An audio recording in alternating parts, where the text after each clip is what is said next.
Barselonaning 3 ta asosiy futbolchisi jamoa safiga qo'shilish arafasida.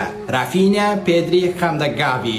Videoni oxirigacha ko'ring va kanalimga obuna bo'lishni esdan chiqmasin, sababi eng yaxshi Barselona muxlislari aynan shu kanalda hisoblanadi. Unda boshladik.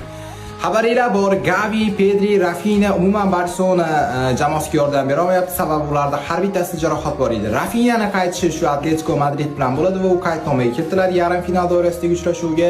Afsuski Pedri va Gavi bu uchrashuvga qaydnomaga kiritishmaydi. Pedri 15 fevral kuni La Liga doirasida tushishi mumkin bo'ladi. Keyingi uchrashuvlarda 15 fevralda jamoa mashg'ulotlarida Pedri qaytadi o'yinga va oyda oxirida bizani Gavi kutib oladi. Gavida hamma sog'ingan bo'lsa kerak, sababi Gavi deyarli 1 yil futbol o'ynamadi, jarohatlardan bosh chiqmayapti va u kuchli bo'lib qaytishda davom etyapti. Gavida sabriga qoyil qolamiz, chunki u har doim mashg'ulotlarda faol ishtirok etyapti. Jarohat olishiga qaramasdan u Barselonani sevishdi va Barselona uchun hamma narsani berish uchun qo'lidan kelgan narsani qilyapti. Gavi, Pedri hamda Rafinha uchligi fevral oyida qaytadi va bahordan birgalikda maydonga tushishi mumkin bo'ladi. Nima deb o'ylaysiz? Bu uchala futbolchi Barselonaga qanchalik darajada yordam beradi?